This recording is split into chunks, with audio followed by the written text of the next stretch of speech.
Hello and welcome to the Trending Now podcast for this Friday, April the 4th, 2025. I'm Louie Butko and thank you for joining us as we recap the week that was on Trending Now, which you can catch every Monday to Friday, 7 p.m. and 11:30 on CHCH, CHCH.com, and streaming live on our Trending Now YouTube page. Lots to get to this week, so let's not waste any time as we bring in the host and producer of Trending Now. Hello. It's Manesa Dhanabalan. What is up, my friend? How are you? Good. How are you? Good. First show of April, which is awesome. You know, we didn't do first podcast of April. That's what I do here is the podcast. You've obviously done shows already this week. Second week in a row that we have a podcast too, which is, it's been a while since we've done that. It's great to be here. Back-to-back weeks. You're here right now, obviously. Tessa Bennett will be here in just a second as we, like I said, get into another busy week. I want to start there though. First week of April. Does it not feel like March didn't happen? Like March just went by so quickly that it's just like, okay, now here we are in April? Or is that just me? I mean, considering how long January took, and even February too, and then March feels pretty fast. March, actually. 31 days, that's the longest a month could be. And yet it feels so short. And it flew by. Yeah. Maybe it's just because it was my birthday and I celebrated maybe too much that, maybe some of the days kind of blur into one. But that's what happens when you get old. Oh! I really set you up for that one. You really did. I was waiting. I was actually waiting. Okay, we got a lot to get to, so let's not yap, as my dad would say. He accuses me of yapping. I see that. Like yapping quite a bit. Yeah, that's his word that he uses. My dad says the same thing too, that I talk too damn much. Oh, I thought you were going to say about me. Like he says the same thing about that you yap too much. Oh, you don't want to know what my dad says about you. I'm joking. He doesn't say anything about you. That's even worse. That's almost worse. I wish he did say something mean. He doesn't say anything. That's like that old joke. Hey, you know who asked about you the other day? No one. Nobody asked about you the other day. Insignificant. All right, I want to get to the news of the day. News of the week. Let's get to this. President Donald Trump said that he's fired some White House National Security Council officials. It comes after a day after far-right activist Laura Loomer raised concerns directly to him about staff loyalty. Okay, Trump fires people. Why is this trending news? Trump literally made a career by saying you're fired. What is so different? What's so special about these three National Security Council officials? And does this have anything to do with Signalgate at all? So that's the thing. It's coming after Signalgate, but there's nothing that says that it's to do with that yet. But Signalgate was tied in with the National Security Council, right? Mm-hmm. And then Laura Loomer was seen, meeting with him. And he confirmed that he had met with her. Yeah, he did confirm. But then he said that it doesn't have anything to do with her, because yesterday in an interview, I believe prior to the reports of the firings coming out, he said that, people who are disloyal will be fired, is what he said. Mm-hmm. And then when they asked if it was about Laura Loomer and if she had any role in it, he was like, no, not at all. But then today, that was yesterday, and then today we got the National Security Director, agency director, who got fired, and then his deputy director as well. Yeah. So, and then Laura Loomer goes and posts on X saying it's because they're disloyal, and they were handpicked from I believe General Mark Milley, who worked for Biden, and they kind of got through the cracks, right? They slipped through the cracks, is what Laura Loomer had kind of implied, that they were not loyal enough. They were not Trump's people. Yeah, and I think about vetting as well. She was talking about who is Laura Loomer? She is a far right conspiracy activist who should we call them active? Okay, never mind. I'm going to be canceled. I'm going to be canceled. It's going to be down thumb. Everybody's disliking this podcast as soon as I said. Should we call them activists? Conspiracy theorists. She was pushing conspiracy theories about 9/11. Yeah. Right. And she's been loyal to Donald Trump. It's not the first time she's been seen with him. She's been with him on the campaign trail and stuff like that too. So it's not. So this is kind of happening this afternoon, because the thing about this show is we recorded on Friday afternoon. By the time it gets out to people who listen to it, everything's already even almost old news, right? So this afternoon we're getting this show ready for 7:00 tonight. Things are happening basically all day. There used to be a time where news didn't happen after 4:00 on Fridays. That's not true anymore. So this is the newest reporting from the Washington Post. Trump has reached the peak of not giving an F. So according to a White House official familiar with Trump's thinking, they told the Washington Post, he's at the peak of just not giving a F blank anymore. Bad news stories, doesn't give an F. He's going to do what he's going to do. He's going to do what he promised to do on the campaign trail. That's hard to cover as like a reporter. No, when it's just somebody who doesn't give an F. I mean, the toughest thing is when it comes later in the day. Yeah. So that like everything just gets like thrown out the window. Yeah. I'm sure you're going to be talking to Tessa. I am going to be talking to Tessa about tariffs and like an announcement that comes out at 4:00 and how that affects your show at 7. She's been a victim of that since it all started. I believe it. Where like literally like she would even tell me that she's actually preparing herself because it's all going to come later in the day. Yeah. So yeah, it's tough when it comes later in the day, and it almost seems like he purposely does that. Just to mess with that. But he also, and like that's the other part of it is like, I don't think he has a concept of time of day because he's also truth socialing at 1 a.m, 2 a.m. Like he goes on these truth social sprees, like and then he's like, oh, I don't sleep. It's like, maybe you should. Like maybe you should take a quick nap or something. And he said he doesn't sleep? He says he doesn't sleep much. She said successful people don't sleep much. I, on the other hand, sleep any chance I get. But you already know why. Thank you. Sticking with Trump, you'll have more on that story tonight on Trending Now and on our YouTube page as well. 3 spring elections provided early warning signs to Republicans and Trump as the conservative Wisconsin judge that was endorsed by the president and backed by Elon Musk and his groups lost by a significant margin in a state Trump won in November. Can I just say, yeah, he wore a cheese head, went to Wisconsin, gave people money, He gave 2 people $1 million checks for voting, yeah. And then it all just didn't work out the way that they wanted. And this is after Trump actually, he did well in Wisconsin, right? Yeah, Trump won Wisconsin. Yeah, he won all the swing states, yeah. And then after that, I mean, you're seeing like the effect of like everything he's doing already. So the question is he going to change anything or continue on his path? And Elon Musk spent more than $21 million and then talking $3 million that Musk personally donated. Mm-hmm. This was really, as the Democrats tried to push it, was a referendum on Trumpism.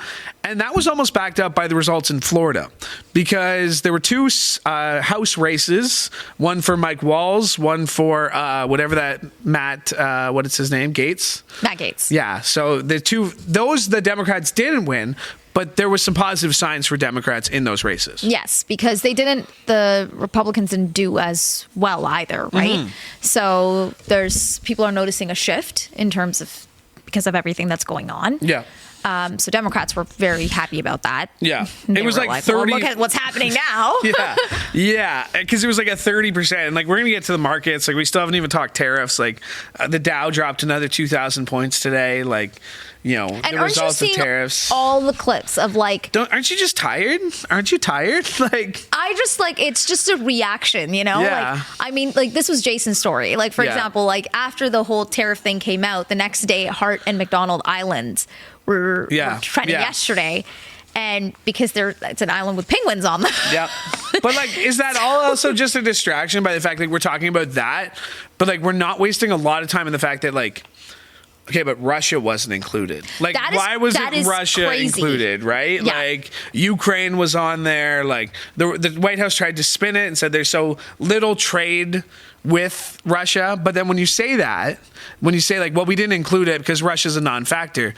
You know what else is a non-factor? Is this penguin-populated island that nobody lives and that has 0 resources. So anyway, it's just like, there's times where I'll step away and be like, I'm tired. And we are 3 months in, not even, to Trump's presidency. It feels like we've gone through 4 years. It does. Hey, I know you got to get ready for a show. I do have a question for you because this came up on my drive to work for some reason. What is the lowest kilometer of gas that your car would have to say? Does your car tell you how many kilometers you have until you're empty? No, it doesn't. Because I drive an older car. Okay, so mine was getting low and it said very little kilometers. But what's your panic level on gas? My panic level is not even when the light comes on, but when the light is blinking. Oh, really? That is when I will panic. Okay. So lights on, you're not panicking. So like sometimes when I'm driving into work, often the do you light get- will come on, and then I'll be Okay. like, okay, I'm good to start the car and go to the gas station after work. I'm Sure, good. yeah. But if it's like blinking, I'm like, okay, So I if can't turn this you're car on the highway off. getting here and it comes on. If it comes are you on, pulling, are you finding the closest gas station, or do you think you can make it to work? Like, what's your... I'll give myself like 5 kilometers. Oh, 5 kilometers? Okay. Before With I the start light to be like, coming okay, on? we gotta go Okay. get the. All right. Why? What's yours? It was like 50 today. Like, it said like 50 kilometers to empty. You panicked at 50 kilometers? No, I wasn't panicking. I was just curious if other people have a lower threshold than me. Way lower. Okay, yeah, that's good to know. Manesa Dhanabalan, thanks for being here. I know I got a show to get ready for, so Thank you. thanks. Okay, all right. Some trending news out of Hollywood this week. Val Kilmer has passed away at the age of 65. The versatile actor played Flying Ace Iceman opposite Tom Cruise in Top Gun. He played Batman in Batman Forever and played singer Jim Morrison in the biopic The Doors. Now, Kilmer's daughter says he died Tuesday in Los Angeles from pneumonia. He had been diagnosed with throat cancer more than a decade ago and had lost his ability to speak. The LA-born Kilmer studied acting at the elite Juilliard School and had his big break in the 1984 spy spoof Top Secret. He was sometimes regarded as a difficult presence on film sets, but said in his memoir that he always put the art first. Meanwhile, Tom Cruise opened his highly anticipated CinemaCon appearance with a moving tribute to his Top Gun co-star. To discuss this a little bit, because you're a film buff. Would you say that? Kinda. Yeah, like you take pride in your taste of films. I do. I also am. I feel like people don't really do this as much anymore. I go to the movie theaters like 2 to 3 times a month. Okay. Yeah, I haven't been to the movie theaters in a very long time, so that's definitely more love than it. I go. But you go just for the soda. Well, not just, but the pop is definitely like one of the biggest draws for me. Okay, I just realized I got to get soda out of my vocabulary, because I used to call it soda ironically, just to be annoying. Oh. But now it's like, if I call it soda, it sounds like I'm being American. So I got to get No, that. it's So pop you here. like your pop at the I movie do. theater. Wasn't really allowed to drink it growing up. And so now as an adult, like the novelty still has not worn off. Yeah. And going to a Cineplex when they have a Coke Oh, you could freestyle have just machine. said theater. You don't. Cineplex isn't going to sponsor this segment. I'm just 'cause name you said dropping because Cineplex. more theaters Empire need to Theaters. have Coke freestyle machines. You had a favorite Val Kilmer movie. Yes, Tombstone. Okay, why? Why that one? I have to credit actually my boyfriend Scott for this. He actually has a tattoo of Val Kilmer in Tombstone on his body of Doc Holliday, and it's What? yeah, it's actually really well done. I believe it. I should have That's- sent it for the plasma. You should have. but no, if only I wanted to edit this later, I could have put it in after the fact. No, it's the first and I think maybe only Western I've ever seen, and it was also, I think, the first Val Kilmer movie I saw because Really? I was kind of late to the game on Top that. Gun? I've seen that now, But but middle Batman, because he only had Yes. one chance at Batman, which is weird. yeah, and I mean, I don't know, maybe I'm biased. I think he did a great job. Like, I don't know. I think he maybe I had should've- the one clip on Morning Live this week where it was like, "Oh, can I fancy you for a sandwich, sir?" And he's like, "I'll take the drive-through." It's just like that's like the campiness of that movie. Like, and then Yeah. I tried to get too dark for the George Clooney one. My obscure favorite Val Kilmer movie, Deja Vu, with Denzel Washington. Okay. Also a where, great film. Like, I remember seeing that like back when, you brought a portable DVD player on Yeah. long road trips. Yeah, familiar. That one. That's I a forget great why. one. I can't believe I Vu. forgot about that one. Yeah. There's so That many one was good in my ones. head. So many hidden gems. Yeah. Obviously sad news though. Of course. No, of course. He was Yeah. very talented. Okay, let's talk tariffs, because the worldwide sell-off for financial markets continued as the Dow Jones plunged more than 2,000 points again today. As markets are facing their worst crisis since the COVID crash after China matched President Donald Trump's big raise in tariffs in an escalating trade war. Take us through your day, Wednesday, Liberation Day. Oh, God. So Trump basically, from 4 o'clock to 5 o'clock, that guy did not stop talking. Longer. He goes even. off prompter, right? I mean, he goes like his little offhand remarks when he's not on the prompter. They Oh. just add so much time to the speech. But you had to get a story ready. for did. 7 o'clock. You got a story to air. Take us Yep. through the chaos of that day. Like, how much work could you do beforehand and after? Like, what was that day like for you? Well, this day was actually a bit different because I have somehow become the resident tariff person for Trending Now. So I've done a lot of these stories, but this so-called Liberation Day, this Make America Wealthy Again event, this was a bit different because with other tariff stories, you can, maybe the announcement isn't happening until, say, 4 or 5 o'clock in the afternoon, but you have a pretty good sense of what the announcement's going to be, because 9 times out of 10, President Trump will have already said it's going to be 25% on foreign-made automobiles. He just hasn't actually signed the order yet, and that's what the announcement is. But on Wednesday, he had announced that he would be applying these, reciprocal tariffs globally, but there's no indication of who might be affected by it, what percentage point the levies were going to be set at, when they were going to go into effect. So there really wasn't much I could do to prep for that. And then I had to listen to his... So when you're listening to him and he brings out this chart, and he's like, well, it was windy, or we would have had, like, basically for comparison's sake, like, this is what it was, right? Yeah. Like, like maybe a little bit, okay, we're looking at the chart here. And he went through it and read it line by line. Yeah. He spoke for an hour and a half, actually, was how long it was. And by the time he got to this chart, it had been about 40 minutes. Yeah. And the other thing with these announcements is there's so much information being thrown at you, but there's, at the same time, a lot of gaps that are left. Like, I think one of the biggest takeaways from that was Canada was not on this list. No. And Mexico Canada wasn't on this list. Exactly. And Canada and Mexico have long been targets of Trump's tariff policies, but it wasn't like he explicitly said day of Canada and Mexico are exempt. We just happened to notice they weren't on this list. It wasn't until the next day the White House sent out this fact sheet that said, well, no, Canada doesn't have reciprocal tariffs. They didn't get the 10% baseline that... Well, right? but this That's is the thing, other... yeah. So there's another layer to that, which that is part of the reciprocal measures. So we don't have that. Okay. We were able to dodge that. But there's still the aluminum and steel. British, okay. Yes, there's still steel and aluminum, autos, and blanket tariffs. I always want to tariffs. say it, and I feel like this is my show. Aluminium? Like, this is my podcast. I thought it was the Trending Now I want to say, podcast. yeah, but I host it, I produce it. So I feel like if I want to say aluminium, I should be able to say aluminium. Aluminum, the tariffs, obviously aluminum, big is an industry here in Canada. And steel, yep. Steel, of course, here in Hamilton specifically. So what happens next? Well, I mean, a number of countries, Canada included, have kind of enacted these countermeasures. Canada's not necessarily responding to reciprocal measures because we don't have those, but Prime Minister Mark Carney has matched the 25% auto tariff. And then a number of countries that were hit by the reciprocal measures have already announced their plans to respond. And it looks different depending on the country. I know the EU has said that they're still formulating some kind of response. They wanted to carefully review the announcement. But then you have countries like Mexico, and their president has kind of been firm in the fact that she doesn't believe in this tit-for-tat way of going about trade policy. So the United States might not see any kind of response from Mexico. So it varies across the board. But we've also seen industry, that being Stellantis, yesterday saying we're going to lay off 4,500 hourly workers For a couple of weeks. Yep.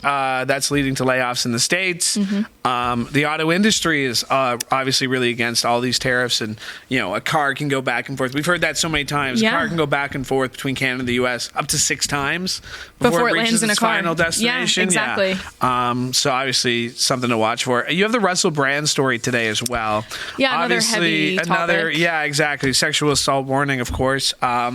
He's charged with rape. This is not the first time he's faced charges, or what? So this is the first time he's officially being charged. Okay. The allegations came to light in September of 2023. Some British media outlets published the accounts of 4 different women who had experienced some kind of assault at the hands of Russell Brand in their account between 1995 and I believe 2004 is the timeline that's kind of working off of. And it was today that British authorities actually brought these charges against Russell Brand. He's actually living in the United States right now, so there is a bit of a process with getting him back to the UK. He's scheduled to make his first court appearance May 2nd, but that could very easily get delayed, just with how these things tend to go. But in the UK, a rape charge, the maximum penalty is life in prison. Wow. So the allegations have not been made public. The identities of the accusers have not been made public. So a lot of the details remain to be seen. But he's facing some really serious accusations. Yeah. And, like I said, this had been reported on before. So to actually see charges moving forward, he released a statement, as he said, denying, obviously. Yes, he is. In recent years, he's kind of come away from mainstream media and instead built a following on YouTube for wellness-related videos and actually a few conspiracy theory-related videos. So he has an interesting way of talking, and he posted on social media to his followers today. And before actually getting into the allegations, he kind of accused the British legal system of being a little bit corrupt. He started the video by saying it's interesting that these allegations are coming to light when there's not a lot of trust in Keir Starmer's government and when the law is used as a weapon. So he kind of opened it by saying that and then followed it by saying, I may have been addicted to drugs. I had alcohol problems. He has also openly admitted to being a sex addict, but he says he never engaged in anything that was non-consensual. So he claims his innocence. So will he be will they send him extradited? It's dependent on, he has already said that he is grateful for the opportunity to fight the charges in court, which I think means that he is willing to show up himself. Of course, if he doesn't, that's when the UK has to start that extradition process. But at this point, it seems like he's willing to travel there himself. I did want to acknowledge this. Because I missed it last week on the show, that on March 25th, 1925, John Logie Baird transmitted the first televised silhouette images in motion. So TV, the medium that we are so fortunate to get to be a part of, turned 100 years old last week. Wow, that's a pretty big milestone. Isn't that cool? That's very cool. I figured as someone who's kind of in the business. Yeah. And we of course, here at CHCH celebrated 70 years. So it only took us 30 years to catch up, That's crazy when you think about it, that TV was only a thing for 30 years before CH For some reason, I learned that stat this week, and I was like, I gotta put it out there somewhere. That TV turned 100. No, it's good. I think people would be surprised to learn that almost. You'd think it has been around forever, 100 years, 1925. The Baird gave the first public demonstration of televised silhouette images in motion at a department store in London. So, wow. There you go. Fun fact of the day. Cool. Do you have big plans for the weekend? Bigger than Costco? Yes, bigger than Costco. Wow. I know. It's crazy. Okay, that's it. You're not going to... No, well, hold on. Okay, go ahead. I'm going out tonight. And then, yeah. And then I've got a brunch plan for Sunday. Wow. I know. Exciting stuff. Yeah. And then might go to the movies Sunday afternoon. 2 to 3 times a month. You got to keep up that pace. Tessa Bennett, thanks for making the time today. I know you got to get ready for the show, so thanks for being here. Thank you. No problem. Tessa Bennett, my thanks to you for joining me today. My thanks to Manesa Dhanabalan as well. Hey, I want to thank Kyle Miller for directing today's show, and I want to give a very, very special shout out to the man who sets up this set every single show that he's on the schedule. And that's Mike Corsten. Mike, we could not do the show without you. I'm getting all choked up just thinking about it. Hey, while you're here, make sure you like and subscribe to CHCH Podcasts.